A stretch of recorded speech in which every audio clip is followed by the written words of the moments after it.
Happy Wine Wednesday, Lynn friends. I'm so excited to have all of you here with us today. Got a little Wine Wednesday music going, little UB40 red wine music. Although we're going to start off today with our Pinot Grigio. So happy Wine Wednesday, and today we are going to be tasting our wines of the month, which are a beautiful 2019 Pinot Grigio, voila, nice and chilled. And we also have our 2017 Petite Verdot, nothing petite about that baby.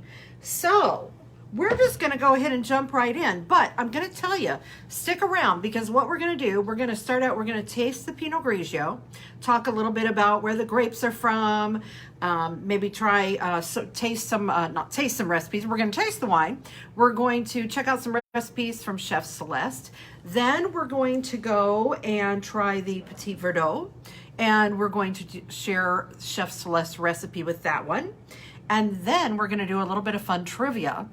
And then, followed at the end, I'm going to tell you guys about some exciting news we have coming up. So happy Wine Wednesday. I see Michael Brown here. Jill, I'm sorry you haven't picked up your wine yet. And Vicky, hello, hello. I see you're coming in today from Amarillo, Texas. Welcome, everybody. So I'm going to go ahead and get started. I'm just going to go, any of you that have your Pinot Grigio, that 2019 Pinot Grigio, let's go ahead and open. There, I had mine open. I'm going to go ahead and pour that beautiful. Look at that. So for those of you that know, have done classes with me, you know I love using a white background to really see the true color of the wine. So here's just a sheet of paper. There's that pretty little Pinot Grigio. Look how nice and clean that is. You know, I kind of go in and out of favor with wines. Everybody that knows me knows I love rosés. I went through a phase where I was kind of like meh about Pinot Grigio. I just found that meh. Hi Teresa, Wayne, and Linda. And I all of a sudden am back in love with them again. You know what? Pinot Grigios, look at how beautiful and light this is. On a hot day like today, you know, here in Roselle, Illinois, it is hot. It's not steamy anymore, but it's hot. Look how nice and light and clean that is. I can tell you already that's going to be a clean wine. And so if you notice, it's brand new. This was just bottled maybe about 2-3 months ago. And we released it, of course, on August 1st to our wine club members. This will be available to the public in 3 more months. So just to members for the next 3 months. But look at that beautiful, clean Pinot Grigio. So this wine, of course, was all aged in stainless steel tanks. It's it had a 21.5 Brix level, which is the sugar content of the grapes when they first came to us. However, the sugar content on this is only, I think, 0.2. Let me double check. 0.2 residual sugar. So that right there is telling you this 0.2 residual sugar, this is actually going to be drier than our Petit Verdot that we're going to have today. So nice little light wine. You can tell a lot of it before we even start tasting it. So let me turn this screen around because I made some visuals for us to look at today. Oh, there it is. So this is our Pinot Grigio tasting, and this is something new we started a few months back. And what we're doing, if you notice these little slides that we've put together, I'm putting the flavors and the aromas on my left-hand side, and I'm putting the foods and the cheeses that it goes best with on my right-hand side. And so even before we taste this, I want you to look at it. This is when our winemaker, Rodrigo Gonzalez and Andres Basso, when they went through and tasted this, they tasted white peaches, clementines and oranges. They almost got like some orange blossoms in there, and some lemon, citrus. You see some pears, and you know, of course, we're not adding that. These are the flavors of the grapes themselves, and this is what transpired into this wine. And I think sometimes I'm a very visual learner, so I think it's really fantastic to see that. So again, keep that in mind right now. Keep in mind that white peaches, citrus, so think of those fruits. Now let's turn this back around and let's go ahead. For those of you that have the Pinot Grigio, let's swirl that wine around a little bit. There we go, get that baby moving. Now it's been in the bottle with no oxygen, so you know, it's pretty new to the bottle, so it doesn't need a ton of variation, but let's just swirl that around, put our nose right in and smell. it's a Christina wine. It's a happy wine. Oh, how many of you are tasting this right now? It is so fun. You can smell those peaches are almost bouncing out of the glass. And I hardly even did a lot of swirling. In fact, I'm going to do my swirling here on the counter so I can see it a little better. Now put your nose in. Oh, I love it. Oh, Pam is tasting this with me. Pam's tasting it. You know, it is so many peaches, and I can get the orange blossom and everything after that. But the first, you know, I always say that when you're smelling and tasting wine, it kind of comes in different layers. And this one, the first layer is definitely peach. It is just peach, peach, peach. Oh my goodness. And now I'm starting to get some of that orange and a little bit of like that lemon zest that's kind of coming afterwards, kind of in a third round. Oh, you can tell it's just clean and light. So let's go ahead and put some in our mouth.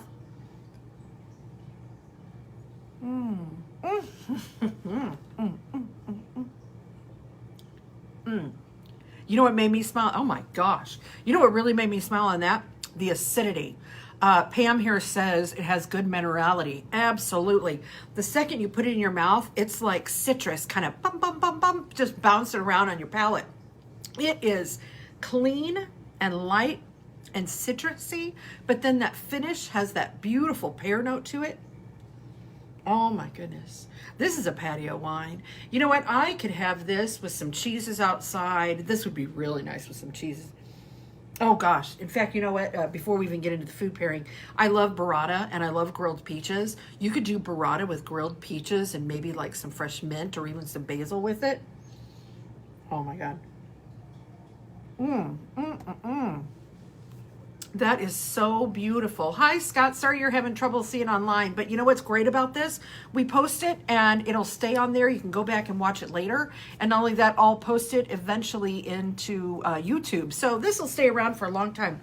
My goodness, that beautiful. That Pinot Grigio is just light and vibrant, and it's fruity. And even though it's 0.2 residual sugar, which is bone dry, it still has this almost, fruity can trick you into thinking sweet. It's not sweet, but it just has beautiful, beautiful fruit flavors to it. This is one of the most beautiful Pinot Grigios I have tasted in probably years. It's really absolutely lovely. I've liked all of them, but this is just really beautiful. So let me switch this around again so you can see the flavors that we pull from that.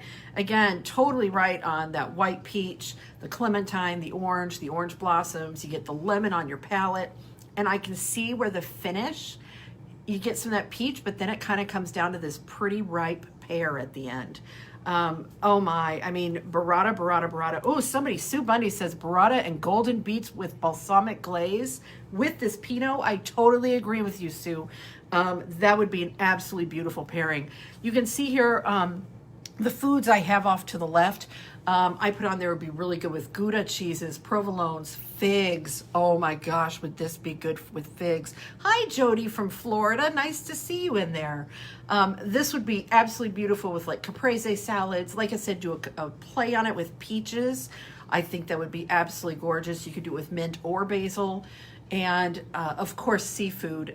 Pinot Grigio and seafood is just really a spectacular pairing. And also, I'm a huge fan of arugula, and arugula would be really awesome with this as well. In fact, one of my favorite sides that I like to do is I just do lemon juice. With, you know, like I make a dressing of lemon juice, a little bit of honey mustard, lemon, shallots, olive oil, and that's it. And put it on some arugula with a little bit of Maldon salt. That would be absolutely fabulous with this. So for those of you that haven't tried that or haven't tasted this Pinot Grigio yet, whoo, are you in luck? It is gorgeous. So the grapes for this one, they actually came from Jones's Vineyard, and you can kind of see here. So over here is Seattle. Boom, boom, boom. There's Seattle. And then you come over here across the mountains, And boom, we have Jones of Washington. That's where we got the grapes for this one, Jones of Washington. And they are, now here in these pictures, I have just some of the red grapes in there, but we love Jones. When Andres used to work out in Columbia Valley, he worked at Gordon Brothers, and they got a lot of grapes from over here. Jones is actually the #1 producer of Riesling grapes for Chateau Saint Michel, which I think a lot of you know. So we really like their grapes on this one. So, for those of you that are getting jealous of us drinking wine, let's get ready, that are ready for, oh, you know what? Before I do that, let me switch this around one more time. I want to show you the recipe from Chef Celeste. This was a sea bass that she did in a pan with gigante beans and wilted arugula. It is on our website. If you go to the wine page or wine club page, they'll have a link there that will take you down to that recipe. So beautiful. I'm actually thinking about trying that this weekend. And with this Pinot Grigio, I think it would be absolutely spectacular. Absolutely. So now I'm going to switch this around again, and we're going to talk Petite Verdot. So, Petite Verdot, who's ready? Who is ready for Petite Verdot? Nothing petite about this Petite Verdot. Are we ready? Okay. I have my glass, a little Petite Verdot. Ooh, look at that color. Okay, I was trying to pour left-handed, so I got a little sloppy. Pam says, yes, Washington and Oregon whites tend to be dry and clean and crisp. Totally. All right, here we are. Oh, hello. I see Lynfred Wheeling's in. Hello, hello, Matt and Amber. So, Petite Verdot. Let's pull up and see the color with the white background. Now, what is Petite Verdot known for? Its color. Look at that beautiful, beautiful, rich, deep color on that Petite Verdot. Petite Verdot is just, it's big, it's bold, it's beautiful, and look at this. Look at that. So this is our 2017 vintage. So let's go ahead and switch this around so you can see the flavors that we're expecting to get out of this Petite Verdot. So we are primarily getting, of course, you can see there's some leather, cinnamon, you get a little bit of anise and some oak chips, even like coffee, a little bit of coffee flavors, more like a mocha coffee, some dark cherries. We get some blueberries and even some violets and black currants in there. We even figured out almost like an acorn kind of nose to it as well, which sounds crazy, but totally works, and almost a hazelnut. The nose on this, I'm really excited to try this. So again, let's think about all those aromas. Now, this was aged for 24 months in American French oak. And we'll talk about the vineyard in a minute. This is 0.5 residual sugar. It's an alcohol of 13.8%. And something that I forgot to tell you about the Pinot Grigio. This Pinot Grigio is only like 11 something percent. Where'd it go? It says 12.5, but we get these labels done sometimes in advance. So it's actually only like 11 something percent. So again, nice summer patio pounder for that one. So going back to this Petite Verdot, I'm ready to try this.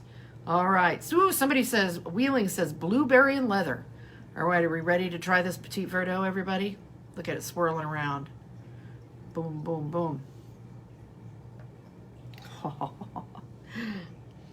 You know what it smells like right away? It smells like, let me turn it around so you can see it. It smells like that beautiful mocha up there in the corner. See that mocha and French vanilla? That, to me, is exactly what that smells like. So when you're smelling that, can you get a little bit of like that cinnamon, oak chips, and kind of that hazelnut? Hazelnut. You know, it almost kind of reminds me of cocoa in a way too, like the aromas of like a grown-up hot cocoa.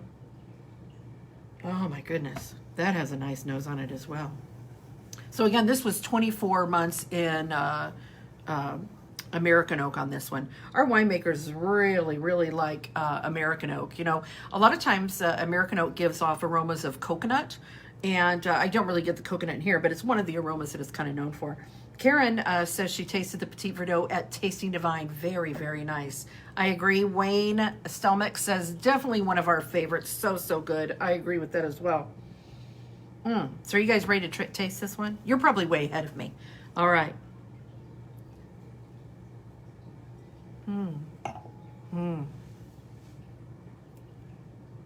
Oh.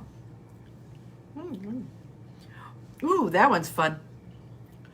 Oh, you know, it has some of that beautiful blueberry, like a blueberry on that finish, and you kind of definitely get some of that hazelnut. I taste a lot of blueberries on that and a lot of like mocha.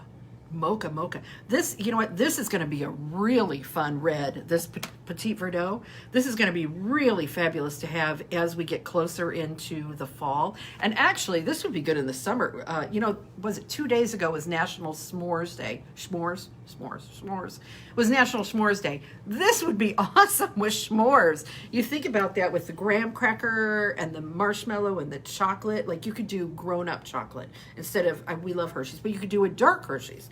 If you did dark chocolate with this on a s'more, I think that would be absolutely spectacular. Oh, that's really lovely. And it almost has like a little spice at the end. Anybody want to figure out, is it cloves? I don't know if it's cloves in there. Something nice and spicy. So let me turn this around so you can see some of the foods that we paired this with. Of course, this is good with those big old blues, aged blues, Roquefort blue. It would be absolutely gorgeous with it. Was it Food and Wine? Yeah, Food and Wine just did a big cover with blueberry cheesecake. Oh my goodness, this Petit Verdot would be really nice with the blueberry cheesecake. Kind of would cut that sweet down a little bit, I think. As you can see, we put lamb on there because Petit Verdot, it's big, it's bold. You could totally put this up against lamb. You know, lamb has big flavors. And also think about rosemary, thyme. That would work really nice with the flavors in this Petit Verdot. Also, I always throw a burger on there, but seriously, this would be amazing. You could do it with like a blue cheeseburger. You could do it with a bacon blue cheeseburger. You could do it with cheddar and blue cheese on it and bacon. Just make sure that bacon's on there because that would be really spectacular. And again, with cheese pizza, I think, you know, Petit Verdot would be really beautiful with that. Really, really nice. So let me switch over so you guys can see the grower. We got this one. This is one of my favorite growers. This is Herrenger Estates. They are down in Sacramento River Delta of California. Up here you can see Sacramento, just south of there. So here you can see Healdsburg, and then you work your way up to Napa and all that up here. But just right down here is where they grow this. They are a 6th generation Dutch family farm. Here you can see the turkey out in the vineyard. Over here, they do an owl release every year. It helps keep the birds and other pests away from their vineyard. You can see them harvesting. Over here, you see the grapes just about ready. And speaking of harvest, we are getting very close to harvest, extremely close to harvest. It is, what are we on right now? August 12th, I think. Today is August 12th.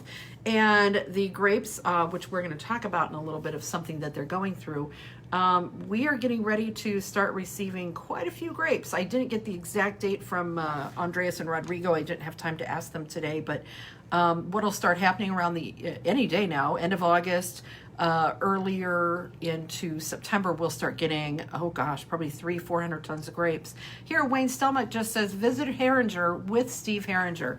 That's another thing. If you ever go out that way and you're around Sacramento area, make it a point to go out to Herrenger. Tell them you are a Lynfred Wine Club member. They will treat you like royalty. They are so awesome. They love to share off what they do. They make wine there as well. They are a beautiful grower for us, and we absolutely love them. Absolutely love them. So yeah, we're getting ready to eventually, they'll probably be one of our first vineyards that we'll be getting grapes from, just because I'll switch it around the map so you can see, just so you can see they're a little farther down. Washington will usually come in as one of the later grapes that we get in. But you'll see here, we should start getting these pretty soon. So it is about to be super, super busy. You know, we're kind of going through how much wine do we make. I think we make more because even with COVID, even though we're not totally up to full operation inside, we definitely have everybody, you guys are loving the wine. So we notice even during COVID, people are drinking their wine. So Chef Celeste paired up, she made a lamb chops with Yemeni zhoug sauce. And for those of you that have never heard of it before, it originated in Yemen. That's where they think it came from. Zhoug it's really a spicy cilantro sauce. And I love it. It's really good. You can use it with lamb, That's what she did on this. She did lamb chops with the zhug sauce. But what I love it with is hummus. It's really fantastic. You can make a nice plate of hummus for everybody to have with some toasted pita chips or vegetables, and use that. And it's a kick. It's different than pesto because, of course, it has that cilantro flavor. But she put some peppers in there, and it is absolutely gorgeous. And again, can stand up to this wine. So I think those flavors together would be really good. Again, that recipe is on our wine club page. Under the Petite Verdot, you'll see a link that'll take you to the lamb chops. Something else exciting, let me turn this around while we're working on this. We are working on a new website. I'm really excited about our new website. That's been my little baby. And we're hoping to have it going, we say the early September, but it'll be sometime in first or fourth quarter. And it should be really fun for a lot of you wine club members. You'll be able to log into your memberships and do a lot of new things. So excited. But going on from there, we are going to start one of my favorite things, a little bit of trivia, a little Jeopardy music for us. All right. So are you guys ready for trivia?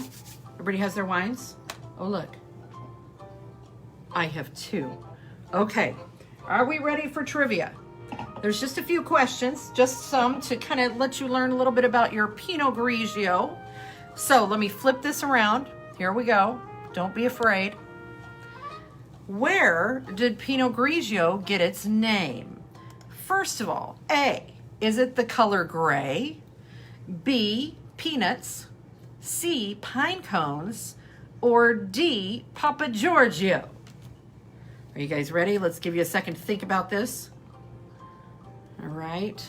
Is it A, the color gray, B, peanuts, C, pine cones, or D, Papa Giorgio? All right. Are we all ready? Oh, I see Cindy comes in with C. Wayne's coming in with C.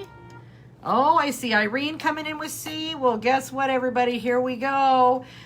It was a little trick on you. It is Pinot Grigio actually gets its name from both A, the color gray, and C, pine cones. So first of all, let's talk about the color gray. So if you notice up there, that is a Pinot Grigio, Pinot Gris grape. Now, if you see at the top, see how it has that kind of grayish purpley color?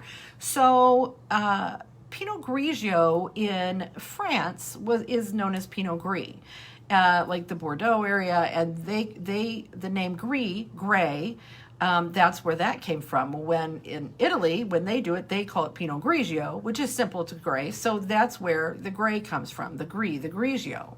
So the pine, the Pinot, actually comes from the shape of the grape. So see that grape cluster? And look, I put a fun little pine cone here so you can see this. Notice its shape, how similar it is. So Pinot Noir and Pinot Grigio got the first part of their Pinot name from the pine cone. And it is because their clusters tend to resemble a pine cone. Isn't that fun? So again, the color gray because of its grayish color, which is the Gris, the Grigio, and the pine. And also down here, for those of you that love National Lampoon's Vegas Vacation, if you don't remember, one of the questions here was D, Papa Giorgio. Papa Giorgio was the fake ID of Clark Griswold's son. I thought that was kind of fun. I just had to throw that in there for a little loop for you. All right. Are you guys ready for our next question? So this one's going to go to Petite Verdot. Okay. Which statement is true regarding Petite Verdot? A, its name means little green one. B, it is a Bordeaux grape. C, it is often used to add color to a wine. Or D, all of the above. I bet you guys can figure this one out. Are you ready? Here we go. I know you know the answer to this one. It's D, all of the above. Which statement is true regarding Petite Verdot? Well, let's go through them and I'll tell you the whole thing. So, its name means little green one, the Petite Verdot, because its grape actually stays little in green until right before harvest. It is a Bordeaux grape. It is one of the 5 grapes. It's Cabernet Sauvignon, Cabernet Franc, Merlot, Petit Verdot, and Malbec. Also the Lost Bordeaux grape of Carmenere. So it is a Bordeaux grape, and it's often used to add color to to a Bordeaux wine. So D, all of the above. Here, I put a nice little Bordeaux map, just kind of fun to show you on there. This is actually a Petite Verdot grape. Isn't that pretty? Look at the colors in that. And then, see, this is a Petite Verdot in the glass. Look at that. It's like almost black. Isn't that wild? I also added in here Wine Folly. If you have not visited the Wine Folly website, let me tell you what, they have the coolest education, and I love to take ideas from them and kind of make them into our own, and great for wine education. So let's go on to our next question. This is our last one of the day. Oh, there's another thing on Petit Verdot. Here's my little wine snob. I thought he was fun. So this also comes from Wine Folly, and here you can see, let me turn my music down a little bit. So here you can see the flavors they're known for. They're known for that black cherries, the plum, the violet, the lilacs. Think, it's all those dark colors, just like its grape itself. Its origin is Southwest France. And here you can see a little bit of sage flavors, but look at that fruit, body, tannin, acidity, alcohol. It's got a little bit of everything. Grows a lot of places, and of course we get ours from Herrenger Estates. So now I think we're ready for our next question, our final question of the day. What is this stage of grape maturity called? Is it A, it's this picture right here, is it A, changing of the guard, B, Verizon, C, photosynthesis, or D, bud break? That's all these different colors going on right now. See that? Changing of the guard, Verizon, photosynthesis. That's fun to say, photosynthesis. Bud break. Ready? It is Verizon. So here you can see, this is the stage we're in right now, which is what a lot of our grapes are in right now. So if you notice, this right up here is pruning. This is earlier in the year. See up that? That's pruning. That's the first stage. Then we get bud break, which is in your spring. Then you've got the leafing, flowering. You get the fruit set. That's where your grape cluster's beginning. You've got Verizon, which is what's going on right now. And what's happening is it's actually this fun little process where it's maturing and changing the grape until eventually it changes their colors into harvest. So a fun fact, Verizon can actually, it can occur in white grapes, but it's done without the color changes. So white grapes simply become more translucent. So this is where we see a lot of our grapes going on. This is what we see going on right now. So I'm excited. Pam said she got 100% today. Good job, Pam. That's my happy clap for you. I'm excited for that. So let me turn this around here and I'll see what else we've got going. So those are our questions. And you know, to me, it's so exciting to see all of you. So many of you have been coming to a lot of our virtual classes. And you know, sometimes I try to take things from the last one and bring it into the next one because I think the more you hear it, the more you learn it. I think we have some of the most educated wine consumers around, seriously. And now today you can say you've learned quite a bit more about Pinot Grigio and Petit Verdot, our wines of the month for next month. I do happen to know the wines of the month for next month.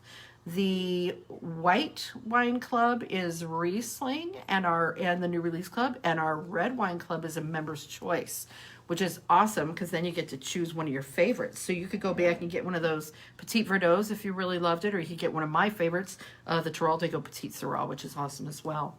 So just to show you, I have, what do we have going on next week? Oh, we just started another Lynfred and Chill. We're calling it Sangria and Salsa. It's a fun little package that includes 2 different kinds of salsas, 2 sangrias, and chips. It's good to go. We have those available on our website. And let me turn this around to show you. Through Sunday, we are continuing with our Vignole flight. This is where you get a 3-pack of Vignole. This is another piece of wine education where we have paired up with our friend Eileen Carroll over at, she lives in Naperville, and she loves our wine, and she has a lot of fun doing fun videos nice long tastings, like 35-minute tastings where you get to go through and try the 3 wines with her side by side. Very educational, very cool. We also just set up doing a virtual flower arranging class with Alice's Table. We had 3 of them planned for this year down in the cellar, but we can't do it. So instead, they are going to deliver the flowers to your house. You get to pick out a bottle of wine. We have 4 different choices. And then she and I are going to do, I'm going to pair wine and flowers. And she is going to teach you how to make this arrangement right here. So anyway, I'm very excited. And I thank you guys all so much for coming to play with us. And one more, the last sweet little trick, I saved it for the end. We are working on opening our founder's room. So just realize that, you know, it's not going to be the usual founder's room, but we will be opening it. We're working on it, and that news will be coming out very soon.